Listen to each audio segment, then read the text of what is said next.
Bin Shang from the Associate Professor of Supply Management and Operation Marketing Interface and Fashion Industry from Dongguan University, China. If he is allowed, you can be able to unmute yourself and then you can be able to address the meeting.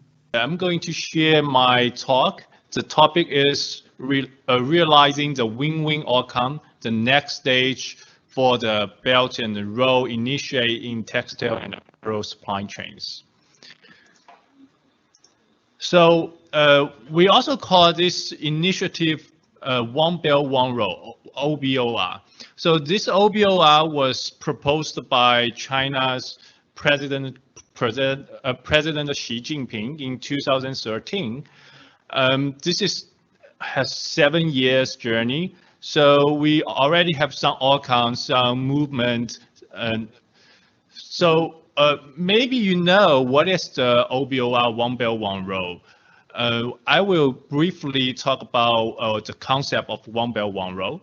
So the One Belt, One Road aims to establish a modern equivalent, creating a network of railway, roads, pipelines, and the utility grids so that China could connect with another part of the world. So we wanted to open our door. We also want to go to abroad. And China is at the crossroad with regard to its development. It is moving from resource-intensive growth to value-added growth. So what is the value-added growth? So the value-added growth includes the technology-driven business, which can be the internet, the high technology, and the advanced equipment development. So what we can see is in China, there are a lot of technological companies going out. For example, we have Alibaba, JD.com, and we also have a lot of technological company like Huawei, Xiaomi. They wanted to go broad, right? So China is at this crossroad, and we want to go to the broad. We want to do the business with the people in the world. So the mission of OBOR is for better infrastructure and creativity to boost the growth of the countries along the Belt and the Road, which OBOR covers about 65% of the world population, about 1/3 of the world's GDP, and about 1/4 of all the goods the world moves. So what you can see in this map, so we wanted to connect the world. Now we already connect with the countries in Asia. We already connect with Kenya. Kenya is a very important country in Africa for us. And we also connect with some countries in Europe. For example, Greece, Italy, and Netherlands. And we want to go even further. We wanted to work with the country in South America and America, Australia, so on and so forth in the future. So what is the outcome of OBOR during this 7 years journey? So what we can see is we already create $30 million investment in OBOR countries. We directly raised 250,000 jobs position in OBOR countries. And this is a direct number, and I can imagine the indirect number is even bigger than this number. So we also have $2 million taxation in OBOR countries. So these great numbers means the OBOR is successful so far, and we are looking forward to the big success in the future. So today, because we talk about the textile and apparel industry, so what is the role of textile and apparel industry in OBOR? So what we can know is textile and apparel production is labor intensive and creates millions jobs opportunities in the emerging countries. So the textile industry creates jobs. This is critically important for government.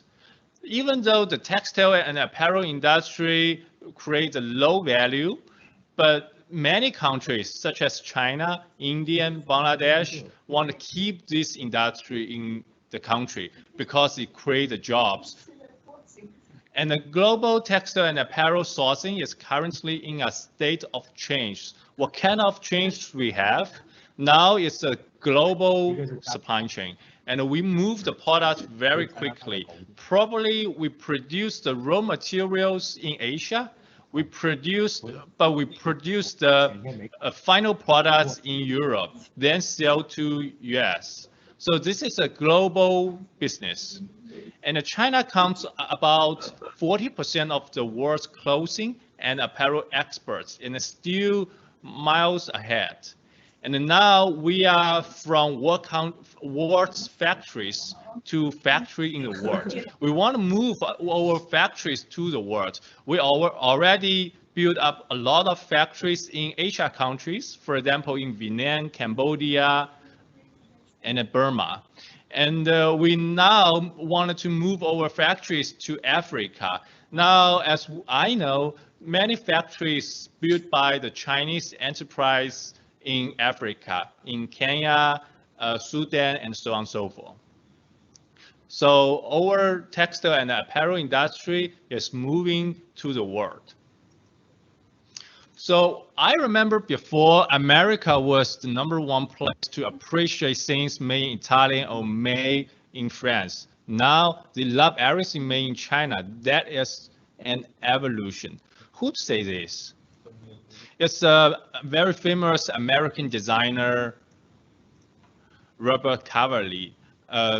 So in the past, made in China actually is the negative word, means the quality is bad. But now the quality is much improved. So made in China actually means the quality is good. So more and more buyers, global buyers, want to buy products from China because the cost is low, the quality is good. So now Chinese companies have a more knowledge about how to make products better quality. And this will be the very useful knowledge to deliver to the factories in the world. All right, let's look at some figures recently. So as we know, if you look at the news, global news, you will always hear some words like the trade war, because Donald Trump always talk about they want to move the factory back to the United States. They want to raise the tax to stop buying from China. They want to raise the tax to stop buying from European countries such as Germany, France. So this is the trade war evolution, and what we can expect is the trade war will be the approach of a deglobalization. But what is the mission?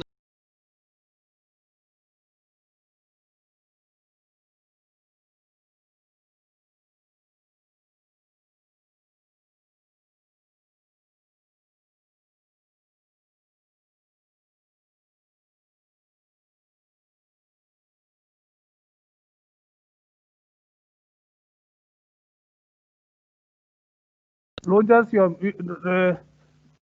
Prof, you are muted. We can't hear you now.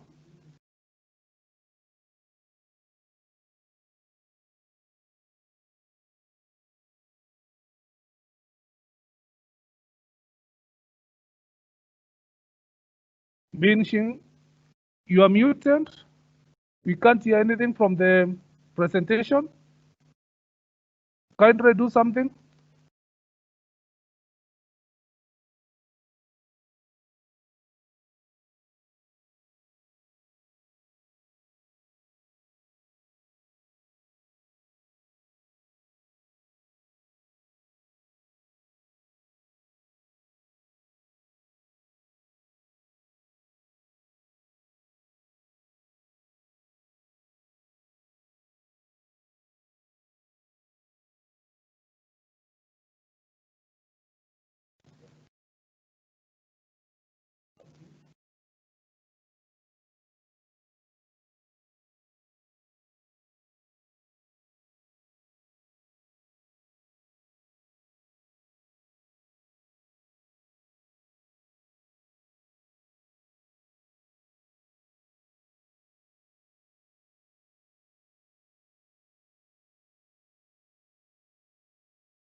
Bin Ching, you are muted. We can't hear you completely.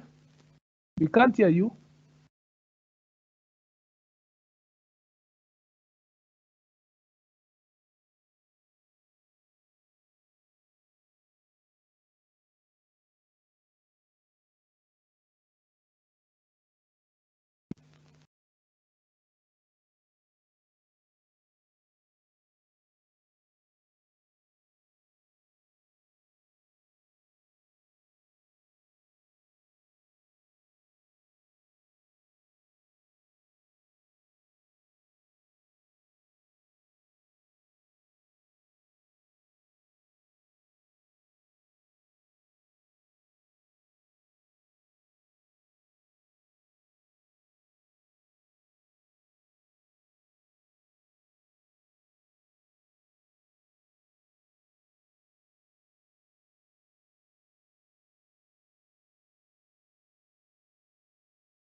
Still, you can't hear anything.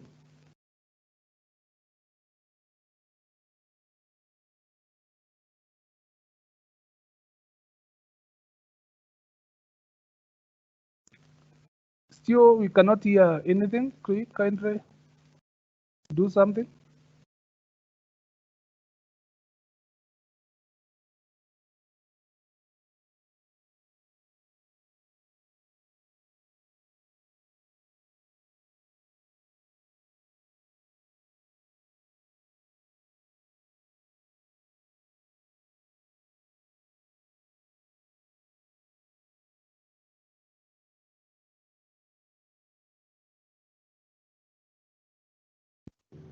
Share the knowledge with their what they learn in school, they carry in the families at home, in various the green energy environments, so that they can be able to save much more. So the impact will be very great in terms of training them to go back and start on the impressed us as school. In our school here at Kapsabet Boys, we have very many sources of raw materials that can be used in the production of biogas. So we have waste material, that is waste food. At the end, it goes to waste. So with the biogas, we can use the raw materials, that is cabbage waste, waste, garlic, all that. We also have cow dung that is from cattle. We have cattle, which produces the cow dung. We also have rabbits. So from the rabbits, we have also their droppings. We also have poultry. Poultry, we have a number around 800 parts. So in the end, we end up having also more droppings being produced. It is a national school whereby we have all counties being represented in the country. So when they go back at home, that information will reach at least each and every county. Now, this is just a simple structure of all the biogas digester. It's like we said we have here the inlet where we are feeding our inorganic materials. Then we have here the digester itself where the fermentation will take place. And then we have the gas, that is where the gas holder, where the gas inlet, and then we have the outlet there. Bin Ching, can you hear us? Bin? The temperature normally ranges between around 22. Can you reduce the volume? Bin Ching, can you hear us, please? Professor?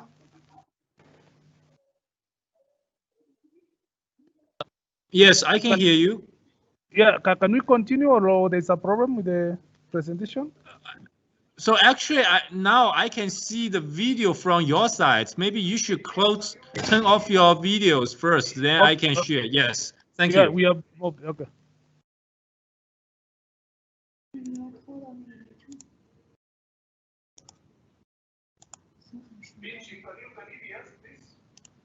In between US and Kenya, the proposed free trade agreement intends to build on objectives of Africa Growth and Opportunity Actor and serve as an enduring foundation to expand US-Africa trade and investment across the continent.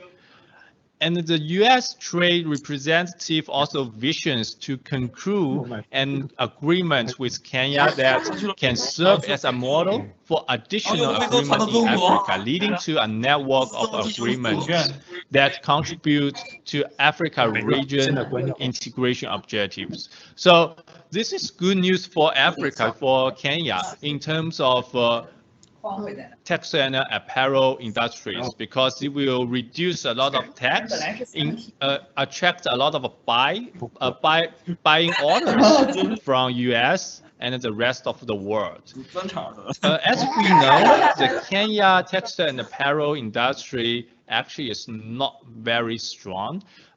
20 to 30 years ago, like the 1990, about 1 million job opportunities in textile and apparel industry in Kenya.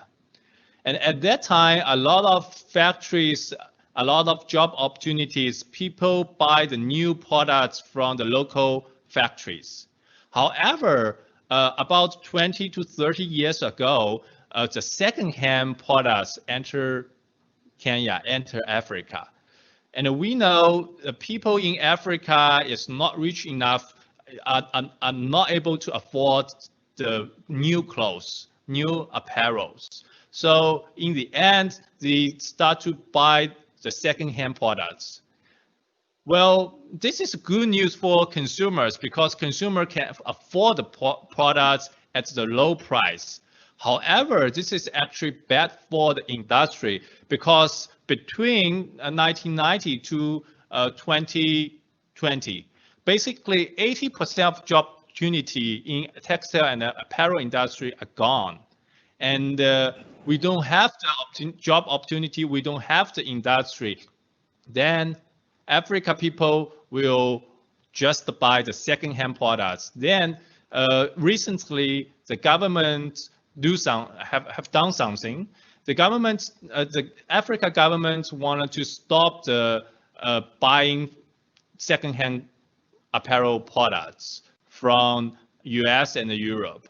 So they raised some tax, they have some banned. So now the amount of second-hand apparel products will drop in the future. I believe this will be a good circle because you see, if we have a more industry, people have jobs, people will have more money to buy products, to buy new products. But if people just always buy the second-hand products, they still have no job, they don't have the money, income, then they will continue to buy the second-hand products, and this is bad for economic, this is bad for industry.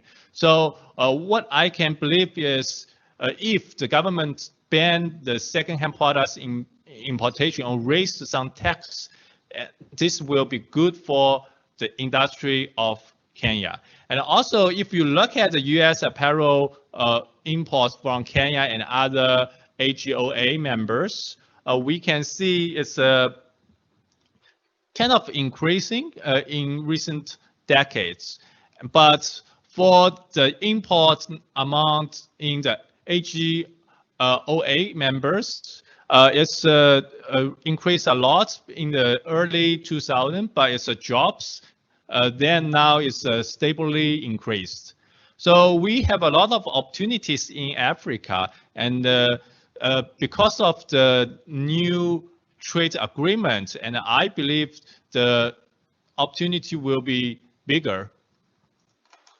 So what is the room to improve for the Africa textile and apparel industry? So data shows between 2015 and 2019, almost 99% of US apparel imports from Kenya claim that the AGOA benefits. Of these imports, almost 100% took advantage of the so-called third country fabric provision. What that means? That means actually the Africa does not have the fabric production. They import the fabric from other countries. They just do the manufacturing jobs. And actually, the manufacturing jobs is low value sectors. They create the low value. And according to the Africa Team for Trade Representing Business, Africa does not currently have the capacity to produce the volume and the variety of yarn and the fabric necessary to support its apparel industry.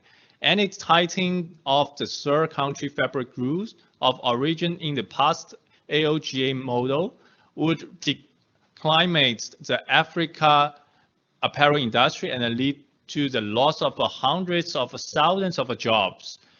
And the American Apparel and Footwear Association mentioned a strong vertical supply chain for the apparel and the footwear industry in Kenya will reduce costs, minimize disruption, and improve efficiency. So we can see Africa or Kenya apparel and textile industry have a lot of rooms to improve, and this improvement is not easy by for Kenya.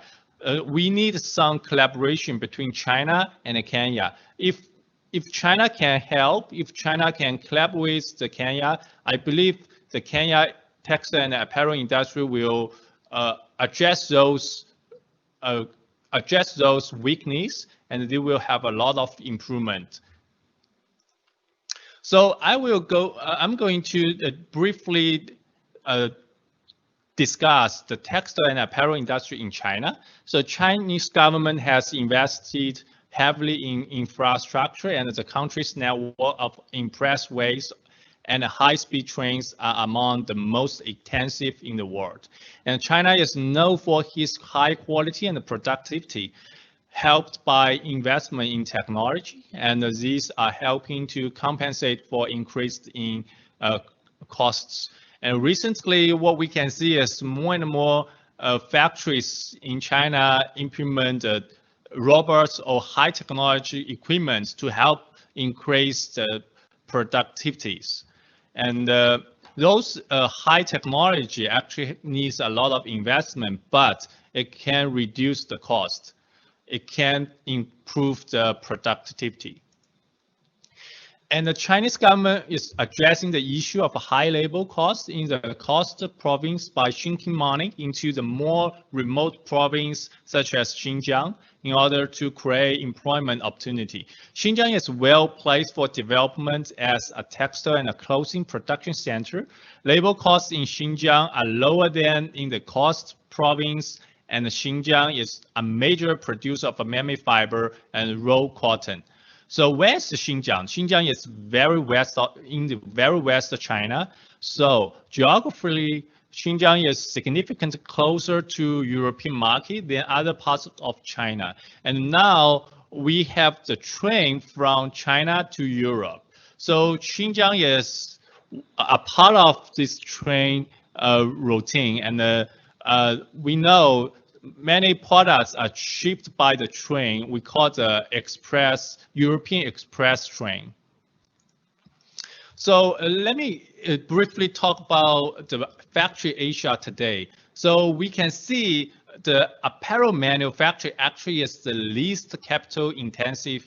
So the countries such as Vietnam, Bangladesh, Pakistan, Indonesia, they just focused on the apparel manufacturing because they don't have the fiber yarn production and the fabric production. So who has the fiber yarn and the fabric production? So the South Korean, Taiwan in China, and Indian. And we also need a machine. And the machine basically is from Japan. And now the China also developed a lot of textile machine. So the machine is most capital intensive. So what we can see is China is moving upstream, is moving to the most capital intensive, not the least capital intensive. And this is the important process. And if you want to join the textile and apparel industry, and every country needs to start from the least capital intensive stage, then move upstream. And if we look at the value chain, of course, the textile and apparel manufacturing is the lowest in terms of the value. And what is the largest value? So we have the R&D, the technology. What is the technology? Actually, the fabric, the machine are about technology. And we also have the branding sectors. And the brands retailing also are the high value sectors. So what we can see is we want to go to the high value sectors, the textile sector and the retailing sectors. Recently, more and more brands are born in China, and we can know a lot of good brands that will sell in the world. For example, we have the fashion brand called Bossy Deng. They sell the winter clothes. They are very popular in Europe and the US. Okay, so basically we have three sectors in terms of textile and apparel value chain. The first sector is textile sector. The second sector is apparel sector. The third sector is the retail sector. As I said before, the textile sector and the retail sector actually they can create values. They can create large, high values. And the apparel sector, they include the apparel design, apparel manufacturing. They just generate low values. So the Chinese companies now they wanted to focus on the textile sector and the retail sector a lot. All right. So the textile apparel supply chain actually is a very globalized. So what we can see is, for example, for these products, they produce the firm in Thailand, they made the products in China, and the zip is from Japan and Germany, so on and so forth. So it's a global supply chain. We wanted to be more diversified. Some countries can do the good job in particular position. And I also want to share with you a case, which is a factory, very big knitwear manufacturer in Ningbo, in Zhejiang province. They collaborate with Adidas, a very famous sportswear retailer. So they create an innovation center. They also supply the Shenzhou. They also supply the products for Nike, Puma, so on and so forth. And they create an innovation center. We call it Design Innovation Center. And this Design Innovation Center actually just in the just very close to the factories in Shenzhou. And both Shenzhou and Adidas jointly developed this innovation center. They provide the design service, and they will directly test the design through the Shenzhou factories, and then they will have productions in Shenzhou. So we can see this kind of collaboration actually is creating values, and they are more competitive in the industry. And what we can, what I hope is, in the future, we hope more and more Chinese companies, Chinese textile and apparel companies can go to Africa, and they can have more collaborations, including design, including manufacturing, including R&D, so on and so forth. So we already have some investment in Africa. For example, the Shanghai Tex, which is the leading textile and apparel company in Shanghai. They invest $1 billion in Sudan, and in the future they will invest $10 billion in total. And the comprehensive textile value chain from raw material to finished apparel products will be developed by Shanghai Tex. All right, so let me conclude what I'm talking today. For the textile and apparel industry, in terms of OBOR, we have a lot of opportunities. So during this 7 years journey, we hope every countries around the OBOR can participate in this initiative and involve in global economic development. And every country have some specialization. So every country should develop specialized products with cultural and local creativity craft, and then develop a comprehensive value chain from textile production to retailing. And more importantly, we should adopt a suitable business expansion model and the production technologies. It does not mean we should always use the most advanced technologies. Actually, we should find a suitable technology for our factories. And we should stabilize the raw material price by using financial tools and open the market and support the benchmark enterprise. And very important, or mostly importantly, we should continue to collaborate with China. And in the future, we hope we can see each other and do more collaboration tasks together. All right, so this is my talk today. Thank you very much for your attention. And if you want to contact me, and you should find my email and also LinkedIn, and it's very happy to discuss with you offline. Thank you very much. Thank you. Thank you very much, Professor Bin-Chin, for that presentation. I believe that there will be a lot of questions, and we are requesting you to be around for just a few minutes. We hear another presentation from Rogers, and we know that Moi University having an industry of textile and Department of Textile and the Department of Apparel. There will be some few questions that will come on your side. So let me invite Rogers Patrice to do his presentation. And then after we do Rogers, we do Beatrice, and later on we will have some questions and answers. So Rogers, if you are there, please prepare yourself. Rogers is professor of philosophy and the coordinator of RCE in Canada. So he's the one to be presenting now.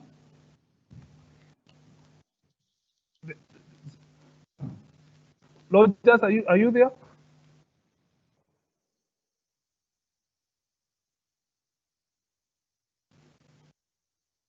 If Rogers is not there, we can go to Beatrice Muganda. Beatrice Muganda, Director of Higher Education, Partnership of African Social and Governance. Please, can you unmute yourself and then you can share your welcome, Beatrice. Thank you. Thank you very much, Professor Kriamiti.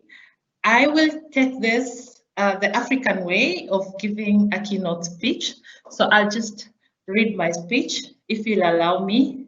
I'm Beatrice Muganda, proudly an alumni of Moi University. I am the Director of Higher Education at the Partnership for African Social and Governance Research. At PASGA, we work with individual researchers, universities, research organizations, civil society organizations to generate evidence that informs public policy and take the evidence to policy practitioners and leaders. We also run some of the most highly sought after pedagogical and research capacity building initiatives. And I'm happy that we've worked with Moi University closely on this. And finally, we run a number of master's and PhD programs in public policy, collaboratively with a number of African universities. Now to what has brought me here in this very important conference, themed Advancing Science, Technology and Innovation for Industrial Growth.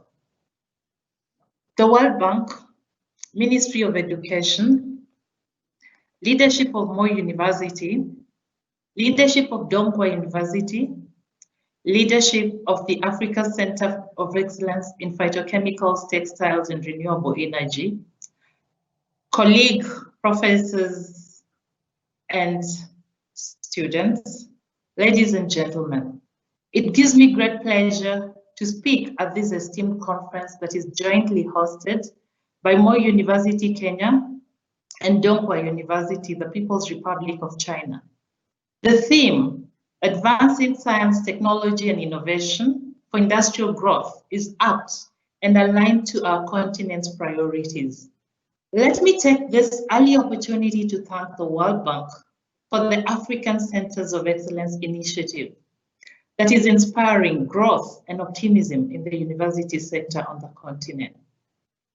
The Africa Center of Excellence in Phytochemicals, Textile and Renewable Energy, hosted by Moi University, is a hallmark of innovative investment.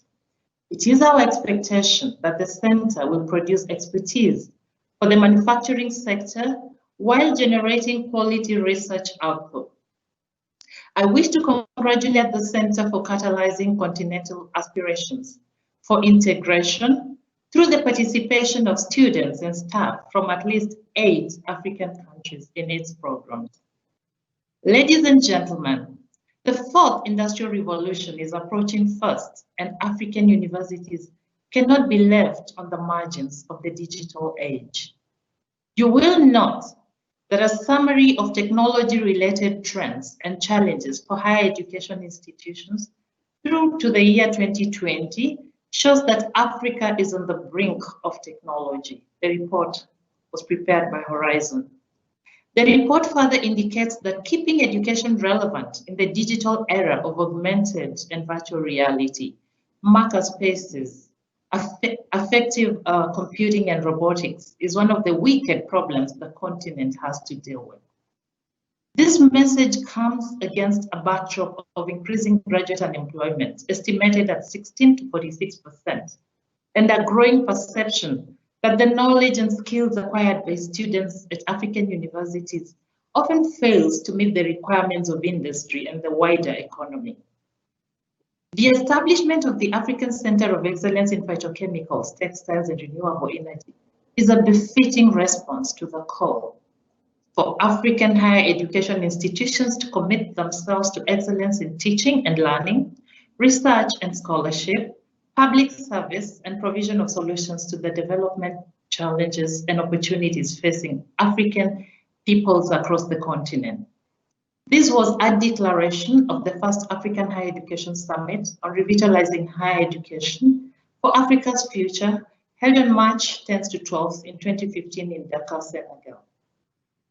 It is therefore gratifying to note that the project showcased and all the researchers over the past 2 days under the various themes: phytochemistry, progressive textiles, renewable energy, transformative industrialization, cross-cutting, as well as STEAM, demonstrate reservoirs of innovative ideas with great potential to catalyze socioeconomic development of our continent. Ladies and gentlemen, allow me to tease out 3 outstanding innovations in these research projects, which provide valuable cross-cutting lessons for future projects. I wish to adopt a definition of innovation from the OECD in a manual developed in 2005, and which is largely accepted. Innovation is the implementation of a new or significantly improved product, good or service, or process, a new marketing method or a new organizational method in business practices, workplace organization, or external relations. Using this lens, I see innovative project designs, innovative partnerships, and thought leadership. On innovation and project design, it is important to note that African universities can extract meaningful ideas from all disciplines: science, technology, engineering, and mathematics, as well as arts and humanities and social sciences. The unity of the disciplines reflects our social realities and the very nature of the wicked problems confronting our continent, and for which there are no linear solutions. I am delighted that the project represents a refreshing break from a trend that had emerged where our universities were replicating programs without paying sufficient attention to labor market requirements. I urge our colleagues to adopt new pedagogical skills in delivering the well thought out academic programs so as to future-proof our graduates.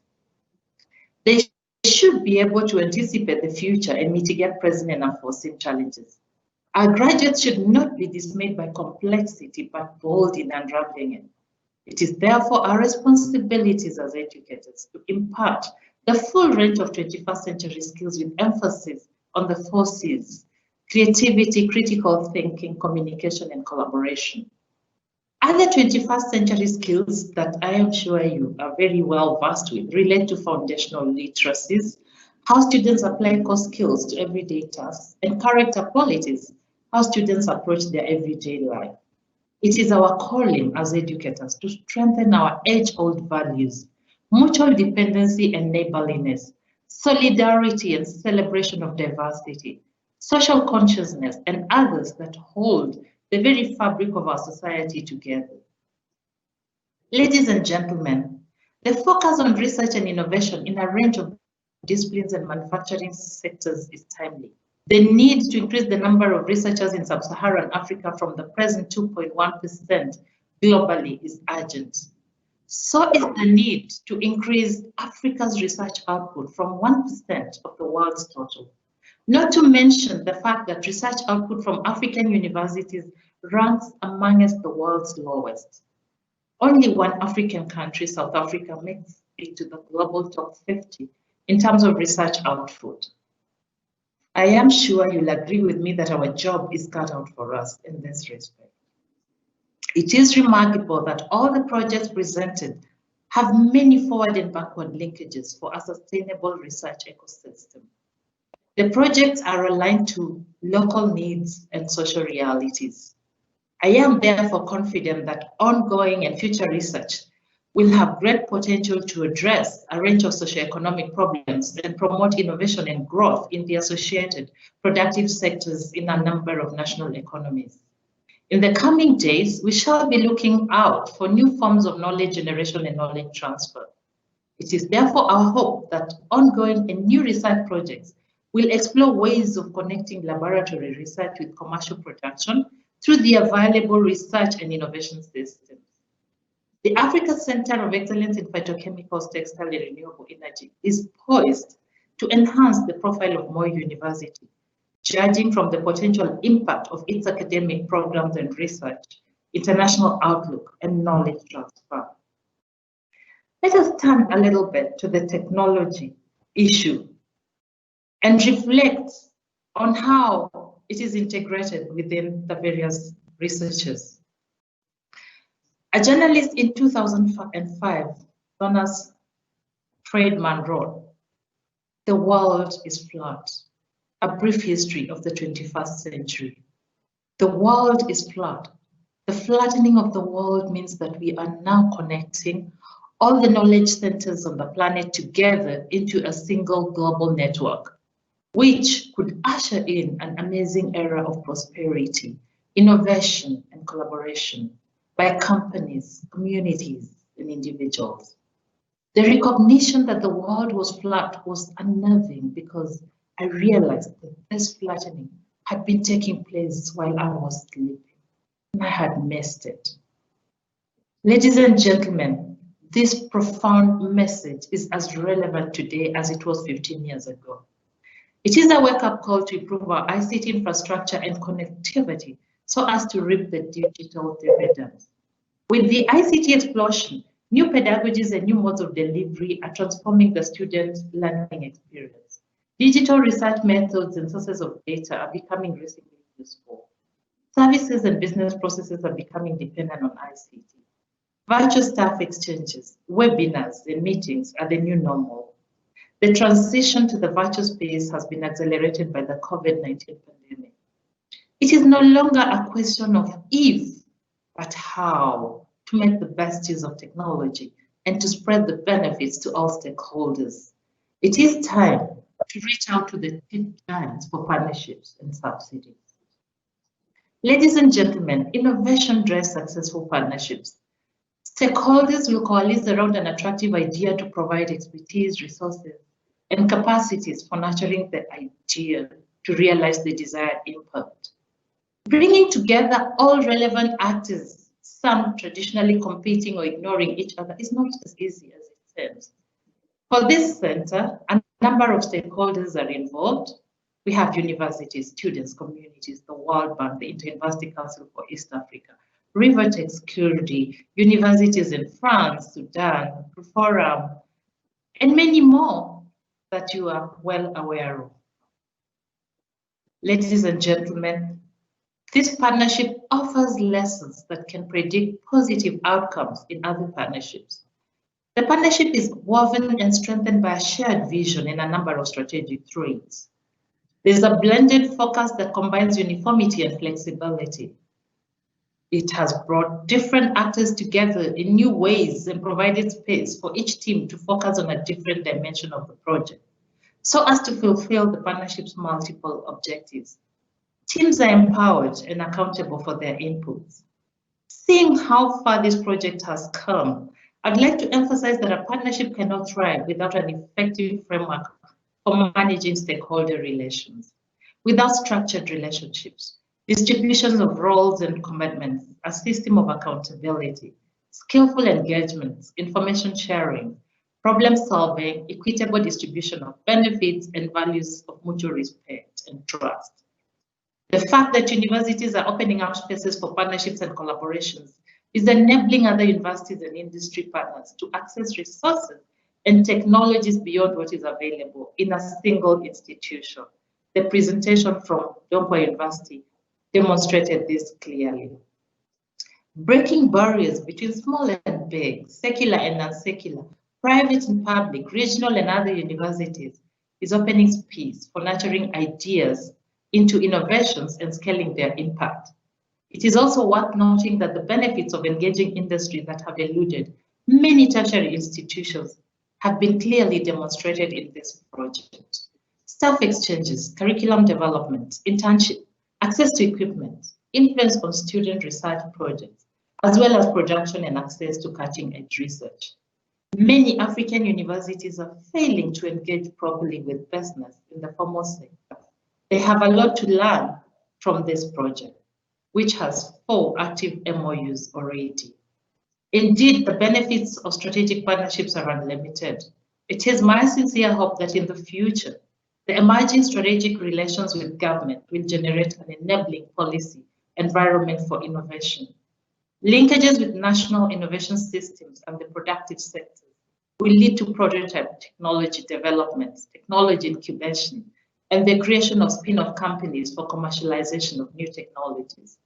Ladies and gentlemen, you will agree with me that we have convened today because visionary women and men have rallied us to support their vision, and we share in the aspirations of this project.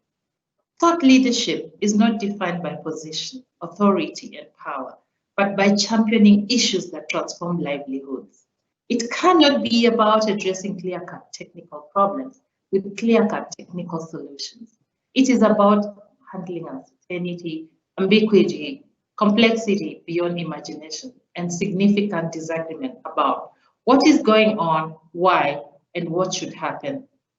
Thought leadership is synonymous with more university and the IC-PTRE project and its affiliates. It is leadership that calls for innovation, a new way of acting in leadership, but also a different way of saying leadership. It entails adopting non-traditional skills, experiences, as well as expertise in leadership and management outside the academy.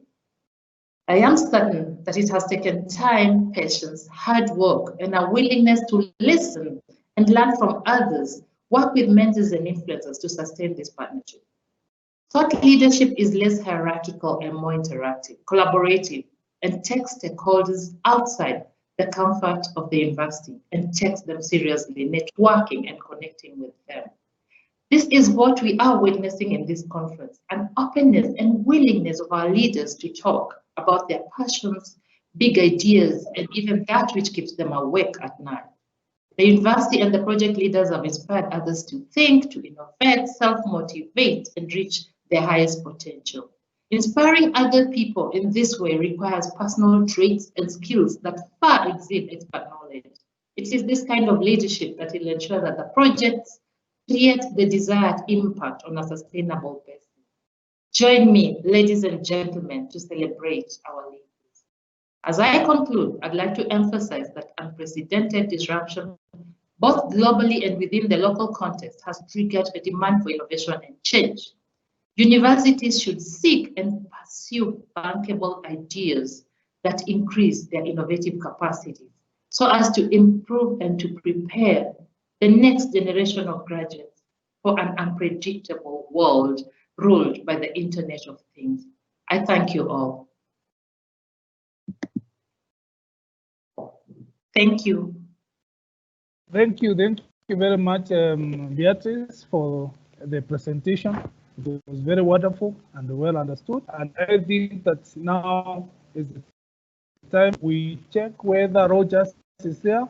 As if Rogers is not there, Rogers, if it's not there, then we can go to questions. And I think Professor Binching is still around with us for any questions.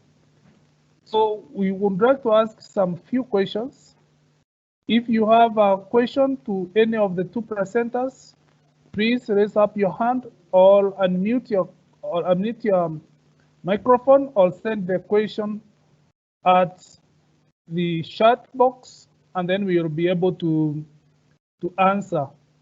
Kindly, if you have a question, you can ask.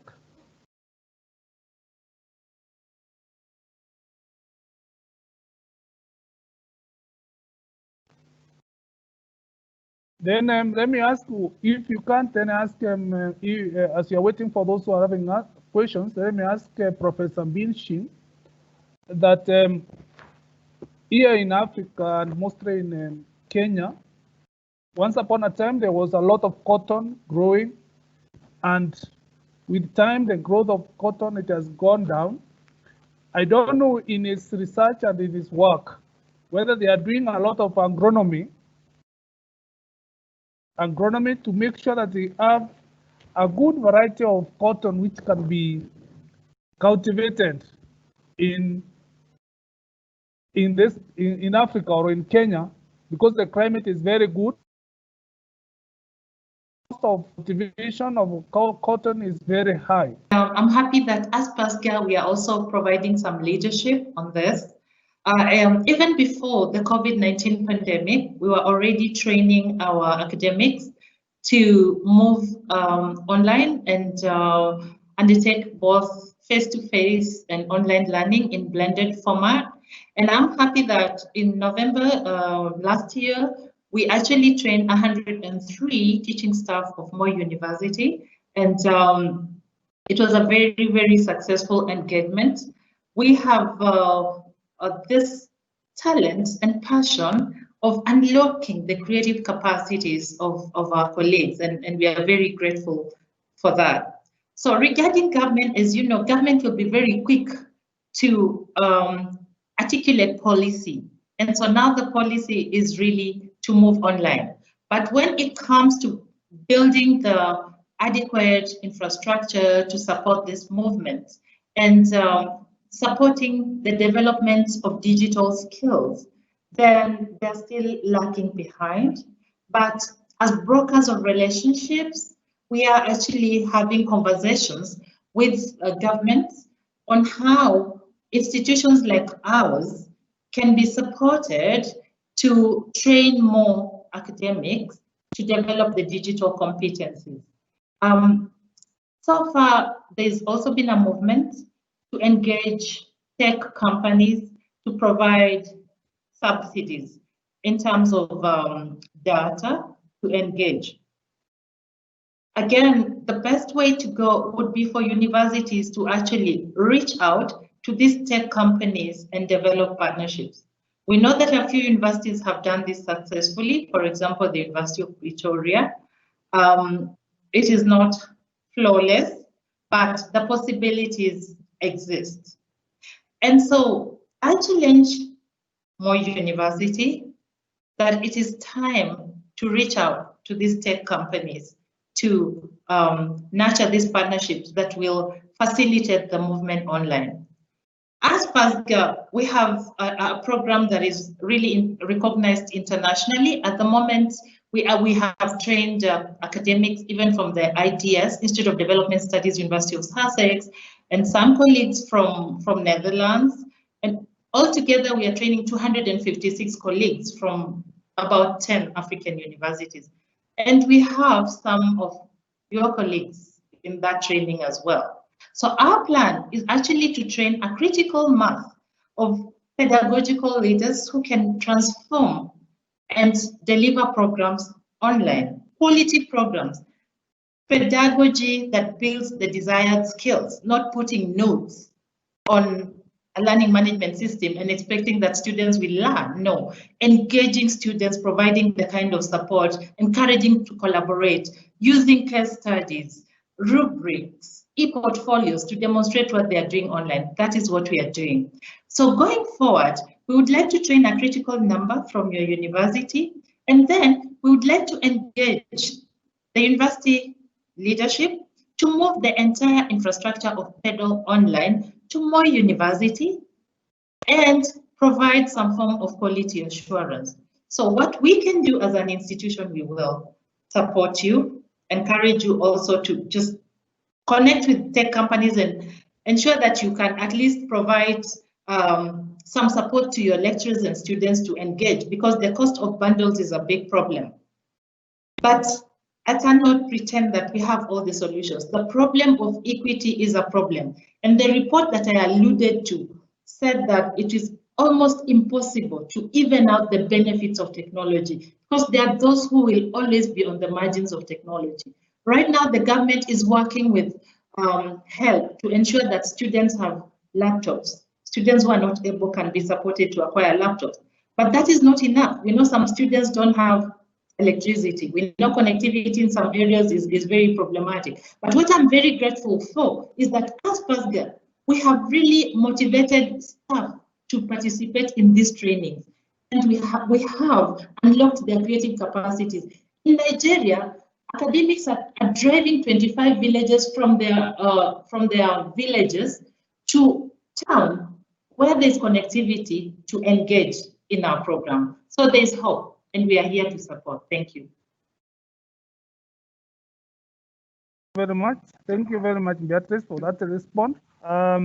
Somebody else under one simple question so that we can go to the other session. Professor Kiprop. Thank you, Professor Kirimi. I want to thank Dr. Beatrice and also Professor Bin Chen for the good presentations. Beatrice initially had a question, but now when you spoke, it's like I'm already answered. I want to appreciate, I know I've been an attendee in one of your trainings when you came to train at Mo University on the leadership aspect. I want to say that we look forward to still engaging each other more so that we are able to reach more of our colleagues and more importantly, to also do some joint projects together. Thanks so much. Thank you. Thank you, Professor Kiprop. Now, I don't know, Bin Shin, Professor, you have any remark, the final remarks? If you are there. Yes, I'm here. Yeah, thank you so much for inviting me to join this conference. It's a wonderful conference, even though we have some technical problems sometimes. But it's a really wonderful conference. Thank you so much. I'm really looking forward to see you all in the future, face to face. Thank you so much. Thank you very much, Prof, for your presentations and being available for us at even this time. So I think now members will move from the plenary session to their symposiums, so that within the next few minutes, the symposiums will be starting, and we will continue there in the symposium until the time we will go for the break, and then we go for exhibition and the final closing session. So members, you are requested now to move to a symposium. Thank you. Bye. Bye, Chair. Bye. As well as several presentations I have made to the Western Canadian Philosophical Association.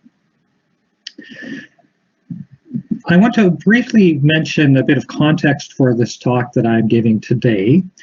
I am co-lead for a cluster focusing on one of the UN Sustainable Development Goals, namely Goal 12 on responsible consumption and production.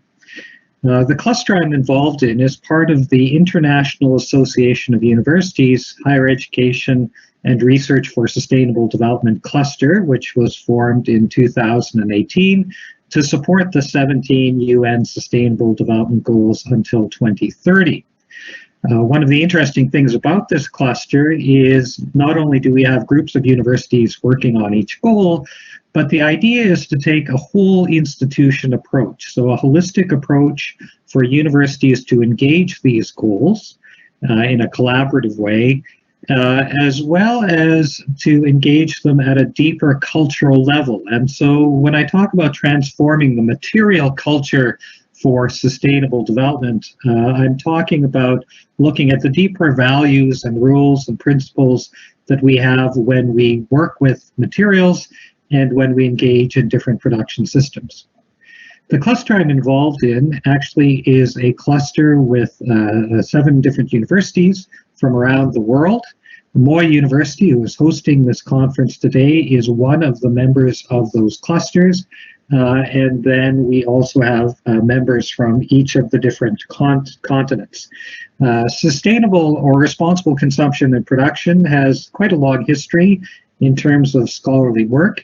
In terms of a quick definition of sustainable consumption and production, it's the use of services and related products which respond to basic needs and bring a better quality of life while minimizing the use of natural resources and toxic materials, as well as the emissions of waste and pollutants over the life cycle of the service or product so as not to jeopardize the needs of future generations. So basically, we're looking at how we produce and consume in line with traditional definitions of sustainable development that focus on the needs, particularly of the poorest, respond to degraded ecosystems, and look to the needs of and wants of future generations. So what are the objectives for my talk today? Well, I talked about culture, and what I'm interested in is looking at how we treat living objects and systems, natural objects, as a resource for inspiring new production and consumption systems.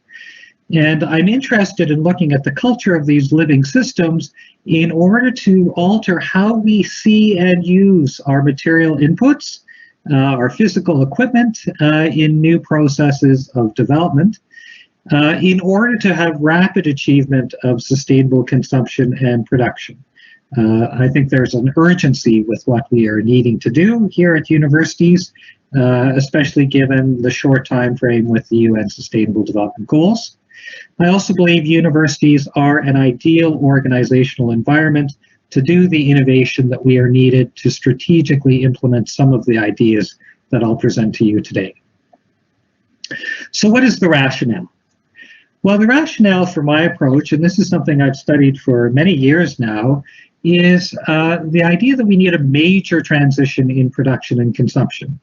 And what's interesting historically is that we've had these major transitions in the past. If you think about the move from, for example, craft culture and feudal societies, where you had guilds manufacturing things, to industrial society, that was a major transition that took place over a relatively short time frame from a historical perspective. But there must have been something in those earlier feudal societies that provided the possibility conditions, that's a good philosophical term, for these later systems. And so I'm interested in what are the resources found in an existing system that enable us to move to the next system.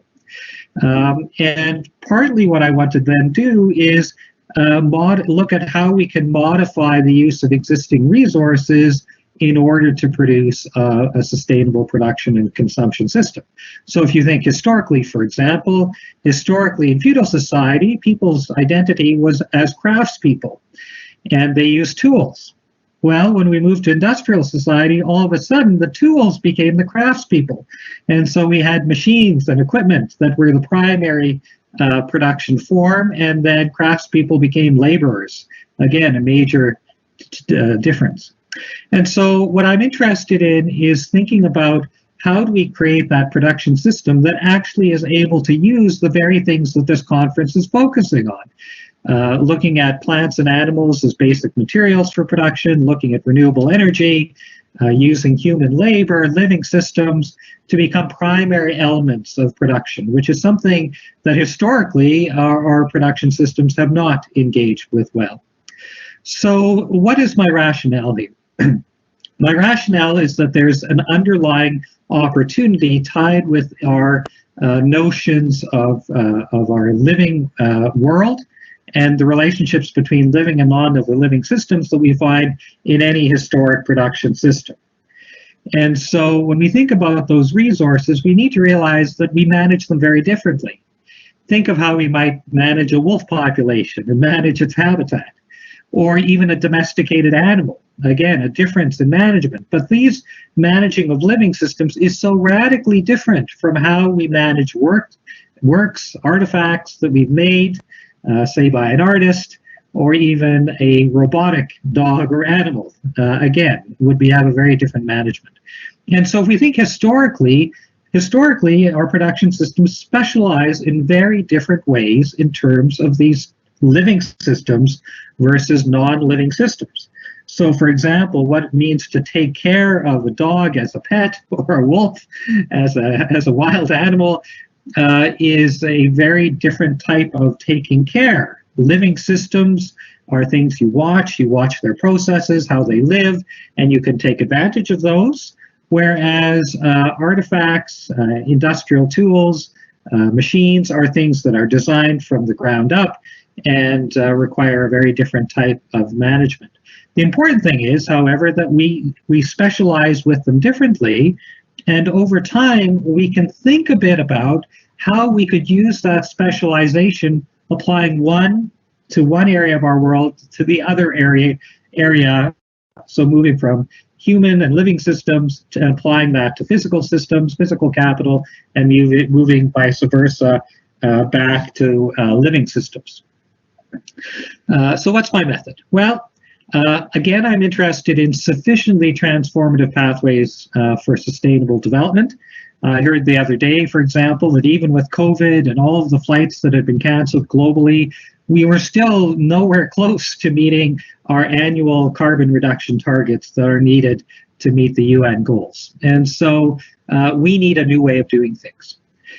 So what I'm interested in doing is looking at how these identities between living and non-living systems have been interchanged through time to allow for real innovation in terms of production processes.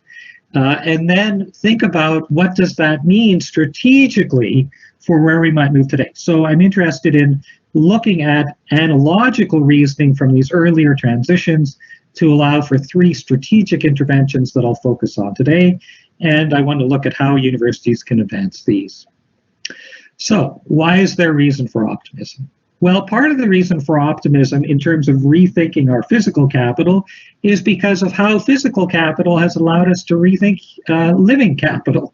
So if you think of the traditional business has, from the industrial times, the Victorian times, focused on amassing physical capital, equipment, buildings, rolling stock, what have you, and investing in those things to generate a stream of profits. So the goal was for companies was to accumulate physical capital.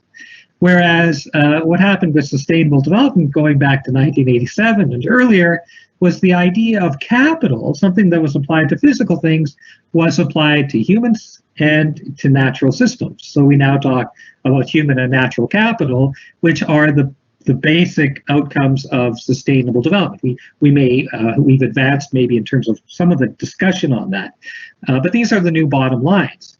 And actually, if we apply the idea of citizenship and self-management or self-government to those concepts, we actually generate another concept that's really important on sustainable livelihoods. And I'm going to be giving additional paper at this conference that focuses on sustainable livelihoods and universities. So that's one reason for optimism. A second reason for optimism is the central role that universities have played in major production transitions. So for example, if we think of the rise of science, that occurred with the Royal Society of London going back to the 1660s. We really see the centrality of that, of course, to the Industrial Revolution. But we can even go back earlier. So I'm a philosopher, I'm in the humanities, and if you think about the rise of early governments in terms of European towns and cities, it was the language colleges that allowed for intricate studies of textual analysis that developed the humanist scholars that filled the administrations of Northern Europe with the rise of these colleges. So universities have played a central role. Okay, so let's look at the first transformation that I'm interested in, and that is the idea of whether we can take a particular identity that we share nowadays as human beings, namely that of citizenship, and apply it to our equipment. And so the key idea of citizenship, of course, is self-government. And philosophically, we talk about a value that undergirds citizenship, which is called autonomy or self-rule, the control that we have over our own life. The Greek word autonomy basically means setting laws for yourself. And this idea of human autonomy is well developed in our political philosophy and our ethics. Perhaps one of the central philosophers to talk about it is Immanuel Kant, that talked about the dignity of people and persons as distinguished from things. So in his day, of course, markets were becoming important, and he was important distinction he was making between things or objects being traded that they could have a price, whereas humans had dignity and freedoms. And so the question is, well, how might we think of different elements of autonomy? So our freedom from interference, our ability to have a range of meaningful choices, our ability to, say, judge between those choices, the education we need to exercise that autonomy. How could we apply those elements of autonomy to our equipment, to physical capital, to machines, buildings, and so on? And so there's increasing ease of doing that. So in Kant's time, they didn't have robotics, but now we have humanoid robotics. So to the right of your screen, you see Sophia, who is a robot that was granted citizenship. So this is an interesting example in particular. But of course, with robots, humanoid robotics, they act with a kind of intentionality. They mimic human behaviors and so on. So it's not so hard, as science fiction writers have often done, to imagine them as being human and autonomous. But we can also think of any type of equipment that has a function or a purpose, and its ability to use that function autonomously. So we talk about autonomous vehicles. The picture to your right has some autonomous robotic delivery units, and they've gotten into a jam because they're each trying to respect the other's autonomy. So the question is, how do we do this? How would we create a space for autonomous use of physical equipment? Well, one way to do that is to create a library or repository of tools and equipment, and using free software. So if we want to think about autonomy as applied to a kind of thing, perhaps the earliest example is free software, open source software, which grants autonomy to the software code that makes up the various programs. So combining that with what we would call nowadays maybe a tool library, but taking it beyond a tool library where you still have owned objects to one in which those objects actually have freedoms and have a higher level of care. So for example, we can think of treating objects, instead of damaging a piece of equipment, if it's got a moral standing of like humans, we harm equipment, all right? Or we don't steal equipment, we kidnap equipment. It's a very different kind of ethic that we're thinking about here. The second transformation I want to talk about is the idea of looking at equipment as a basic worker or laborer in the marketplace. Currently, we think of them as owned objects, so they're more treated as slaves. But what if we thought of them as workers? And a key idea of worker is self-ownership. So since the Industrial Revolution and the rise of democracies, key philosophers have argued that people own their own labor. And so here's a quote from John Locke, which basically expresses that point, and that a person's own body is their property, and they have a right to what they generate from that labor. Of course, in our current market economy, and this is a point made by Marx, historically, because business owners can't own other people in an industrial market, they basically shift their ownership to trying to own equipment and other machines and so on, which has meant labor is undervalued and, according to Marx, it was alienated. So the question is, well, can we see physical capital as having self-ownership, as being its own laborer, entitled to what? Well, entitled to earning its own wages, entitled to compete, as labor does, with workers compete with other workers to create labor efficiency, something very valuable in markets, and then, of course, keep its own earnings to pay for its own upkeep, right? That's a very different shift in how we currently treat our physical equipment that we own. So what would be, why would that be important? Well, one of the things is currently, because human labor is something that can't be owned, we shift our production to focus primarily on certain types of production that minimize labor.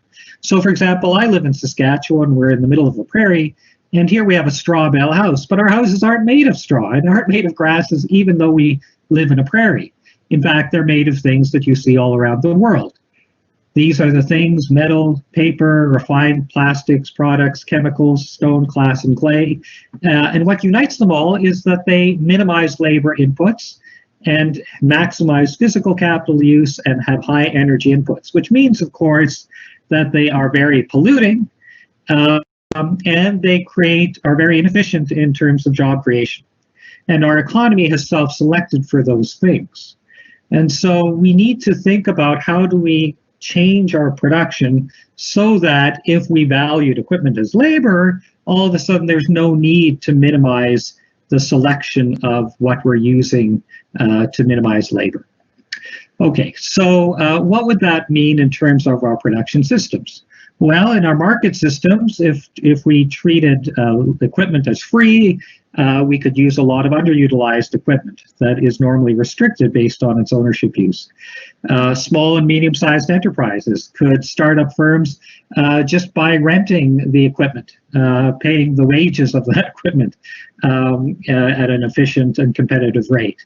We would move to whole new areas of renewable materials. Why? Because we're no longer minimizing labor in our production processes, and we could move to local production. In terms of governments, if we imagine equipment as citizens and as laborers, well, one of the things they can do is now pay their taxes. If you look globally at what's happened in terms of corporate taxes over the last 50 years, the reduction in corporate taxes relative to personal income taxes and sales taxes is vastly distorted. And this would allow us to have a tax base tied to that equipment again. And of course, equipment that is free could volunteer. So the voluntary sector could mobilize equipment in very interesting ways. The third transformation I want to talk about is money. Seeing money in terms of those two lenses that I've already mentioned. Seeing money as citizen and seeing money as worker, all right? So already the idea of money is kind of a funny thing, because here we already have a case where ideas of social institutions and government were applied to physical objects. So rulers ended up creating coinage regulated by laws. They put the picture of the monarch on them. They're used as a unit of judgment, which of course is something kings traditionally did, and were a source of power. Money flows. It's like nature in a very strange way. We call it currency because it flows. And we often represent natural objects on coins.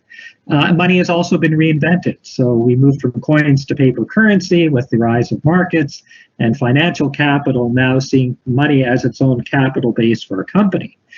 And so the question is, well, what would it mean for money to be seen as an autonomous citizen or as a self-owning laborer? This is an odd thing. Well, we already have digital currencies, and digital currencies really are autonomous in the sense that they are designed for purposes typically beyond traditional transactions that we have in our market economy and earning interest on that money.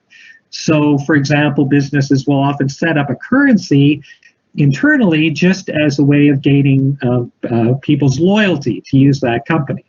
Their goal isn't to accumulate their own money. Their goal is to accumulate other types of money through the purchases of their members. or something like Bitcoin. Its value is seen in its anonymous transactions. Of course, from an ethical perspective, often these are illegal, so not so great there, but also using them as kind of a speculative generation of revenue. So in this case, we could think of an ethical currency. That is, what if we took those principles of autonomy and ethics and built it in to a currency where members of that currency had that higher ethical standard. All right, so here's an example of coins that were minted in the Jewish revolt against Rome, where they saw their currency very much as an ethical kind of a currency and an ethical choice.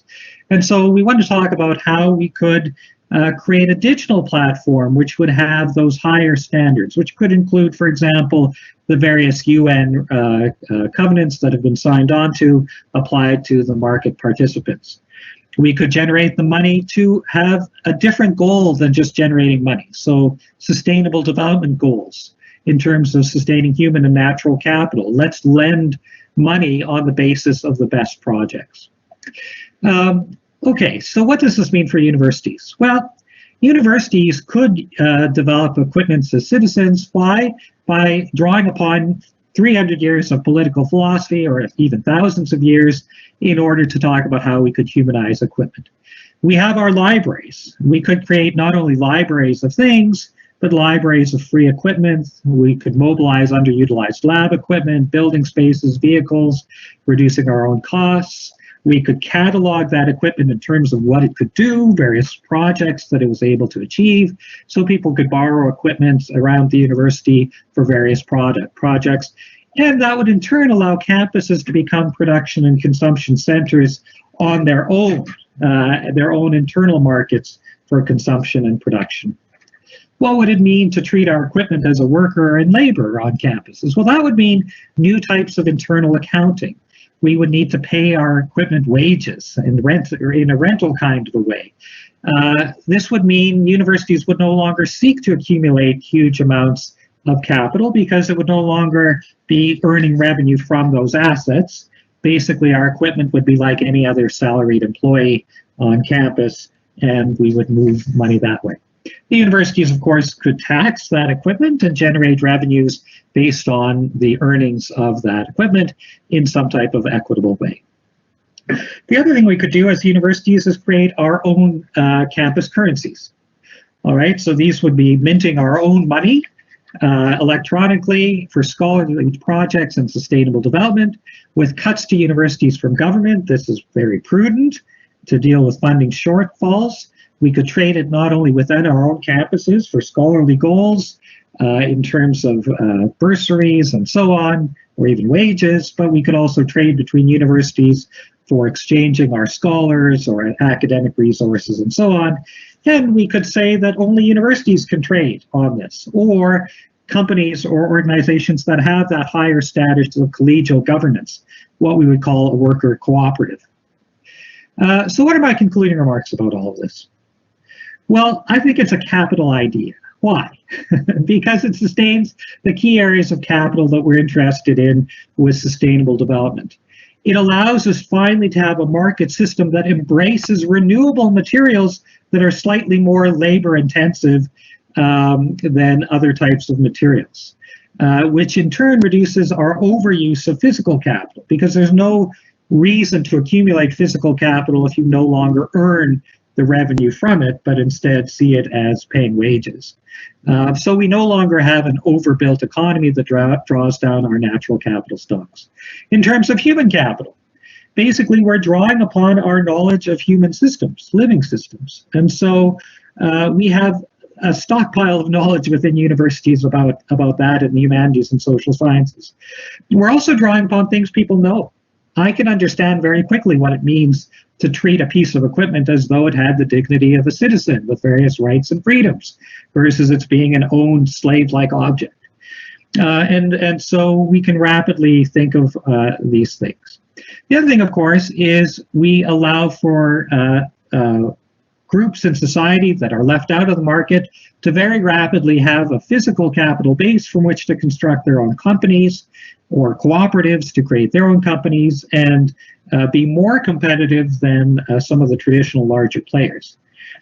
Finally, as I've already mentioned, this rebuilds the strengths of the business community, tax bases for governments, fragile NGOs that no longer have to pay for equipment but can have it volunteer, and educational institutions. Why is this important for universities? Well, universities are special places. We are creative, we are innovative, we can think outside the box, and this requires a creative kind of a strategy. We have the knowledge and resources we needed for the strategy. We also can implement this strategy gradually, right? We don't have to do it all at once, but as a three-pronged strategy, we can work on digital currencies that are scholarly. We can work on how we treat our equipment in terms of basically renting it, leasing it, treating it as a kind of a worker, and also the higher ethical standard. Notice we're dealing with production systems. So all of a sudden, this breaks down the barriers between academic and non-academic staff and alumni communities we work with.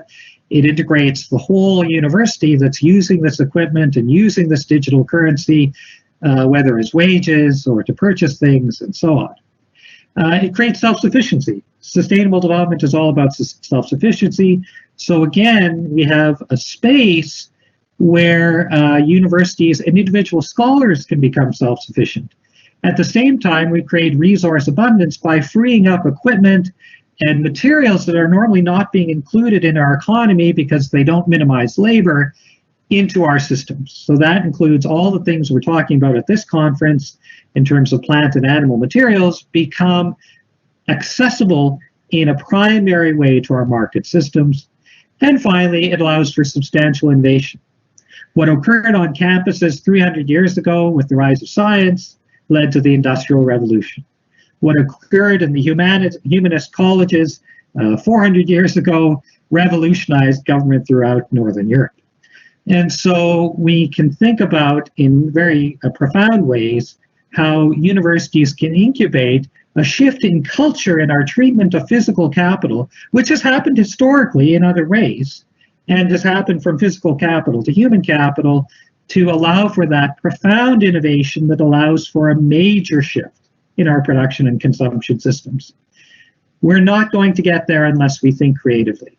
We need to use all of the university, those parts that specialize on physical capital, engineering departments, physics departments, those that focus on human capital and natural capital, biology departments, sociologists, philosophers, to bring them together through this kind of a strategy, which will allow for continuous innovation because we're transferring knowledge from two very different worlds that we've explored in great detail and now saying, well, what does this mean when we use what we know about human and living systems and apply it to physical capital and equipment in the same way that sustainable development mobilized ideas of capital in very creative ways to look at human and natural systems in a new light. Thank you for listening to me today. I look forward to the questions that you have. Goodbye.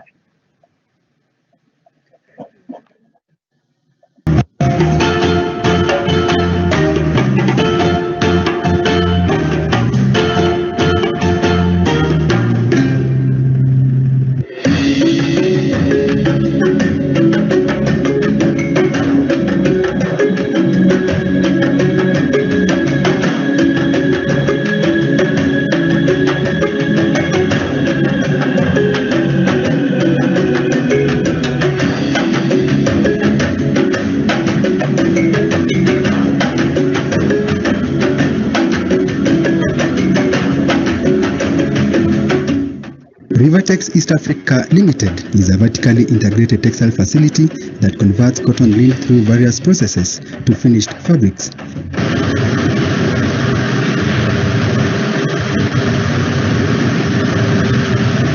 The company, situated in Uasin Gishu County in Kenya, was officially opened in 2007 as a facility of Moi University for training, consultancy, research, product development and extension. The government's intervention through a line of credit of Kenyan shilling 3 billion shillings by Exim Bank witnessed an extreme transformation of the vertically integrated textile mill. Spinning section is an integral part of yarn formation through raw materials such as cotton, polyester and viscose. The product of yarn is made of different counts and blends. The process starts from yarn manufacture by spinning, in which fibers are twisted to form yarn.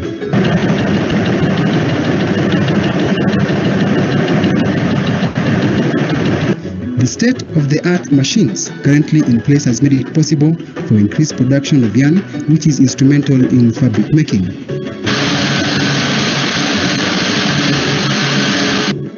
Weaving section typically involves interlacing two sets of yarn to produce fabric.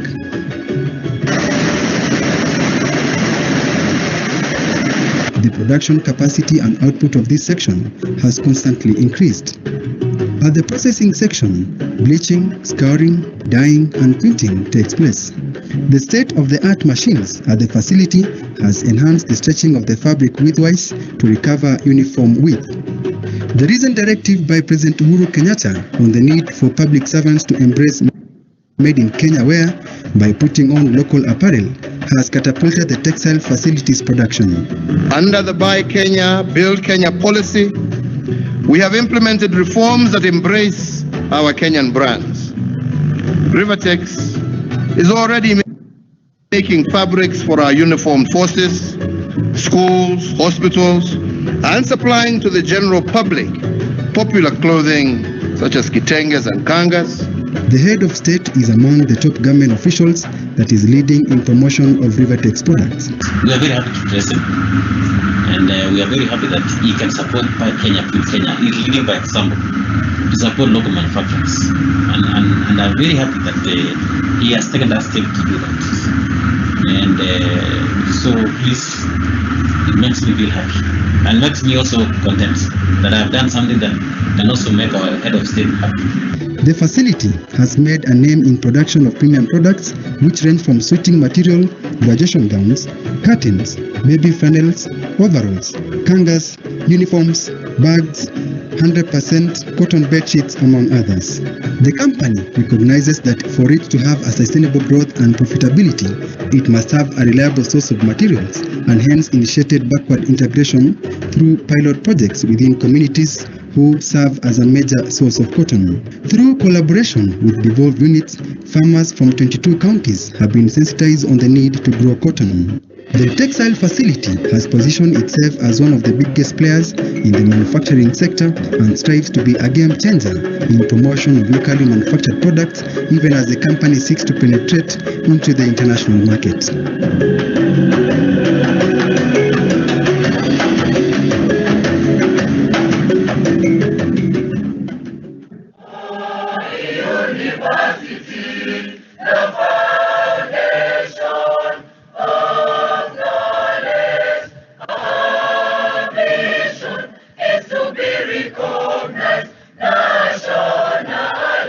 My name is I'm the production supervisor, and these are a seated maize milling processing machine, which is automized.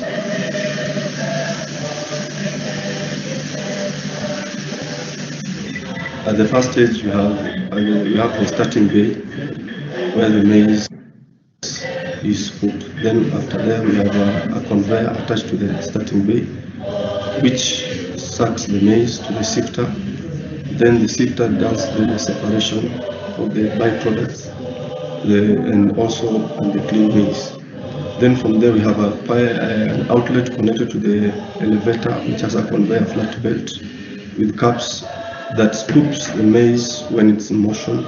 Then it releases to the first break, which then where now the milling process starts. At the first stage, at the first break, the first mill does the milling process.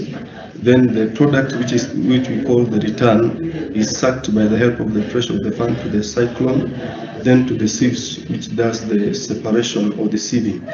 At that stage, we have also a byproduct which we call the maize bran. Then we have the finished product, which is released, which has an outlet that is released which is the sifted maize flour, and also the return, which has not been sieved through the sieves, which is also sucked back or released back to the second mill for the second milling. At the second milling stage, it does the same process. It mills, discharges the return, then to the sieves for separation. It separates the sifted flour and the byproduct. Then the return also is also released back to the last stage, which is the third mill, which does now the final milling. At that stage, we do not have the return. We only have the byproduct and the sifted flour, which is then collected afterwards at the end of the milling process. Then we have the breathers, which are attached to the main system, which sucks the fine dust within the system, so that we can now produce the best quality at the end of the stage.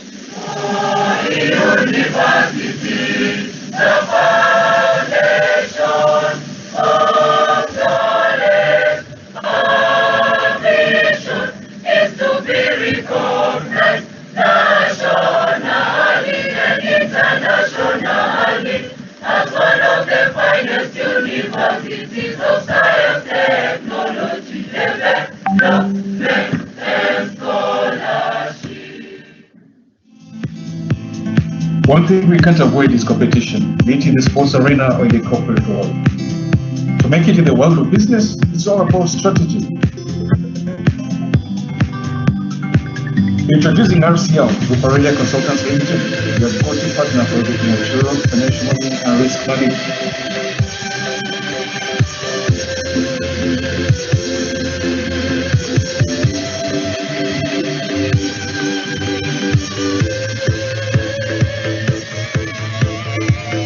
Meet our dedicated team here in Kilamika Market Trade.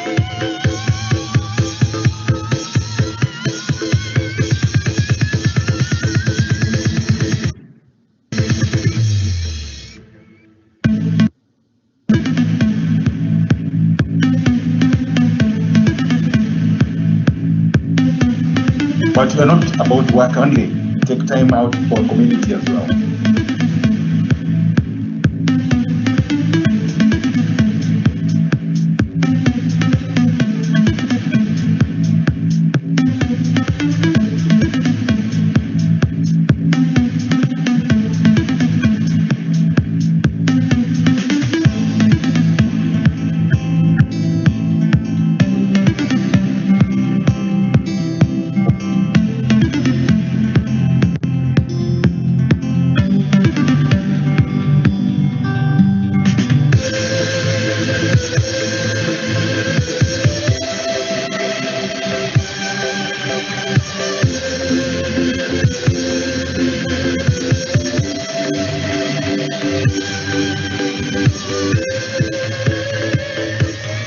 RCL, our service is a balanced, focused, complete, decisive, and unique.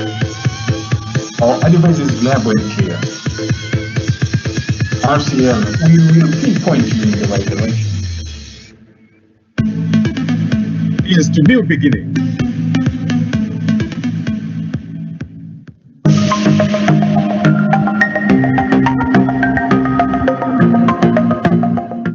Kenya Industrial Research and Development Institute has been engaged in promoting local products through training and capacity building of SMEs, business incubation, common manufacturing facility, product development, and consultancy.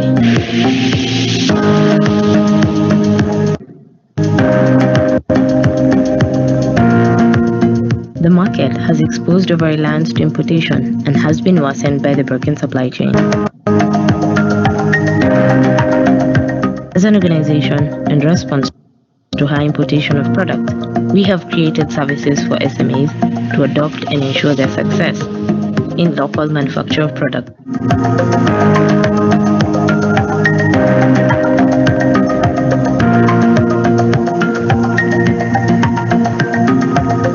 We have successfully hired over 3,000 SMEs through our centers such as the Engineering Development and Service Center, the Leather Development Center, the Kisumu Western Region Center, the Food Development Center, the Natural Products Development Center, among others. This has enabled us to support SME sector.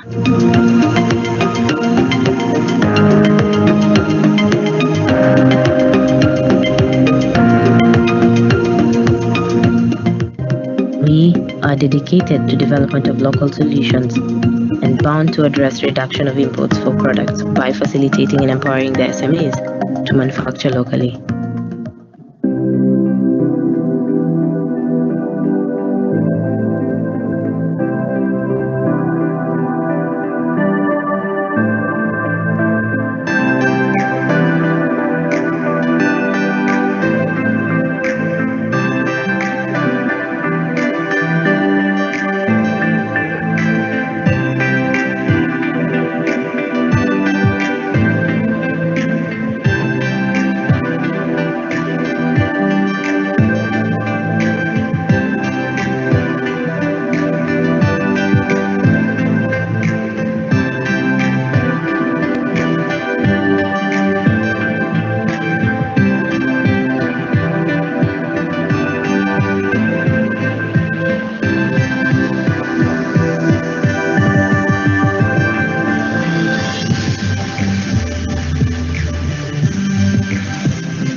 The Energy Regulatory Commission is now the Energy and Petroleum Regulatory Authority. EPRA is established under the Energy Act 2019 and regulates electrical power, renewable energy, and petroleum subsectors. EPRA's expanded mandate includes the regulation of upstream petroleum and coal. EPRA protects the interests of energy consumers and ensures that all players in the energy sector adhere to set business practices. We are here to facilitate access to sustainable energy for all. EPRA, quality energy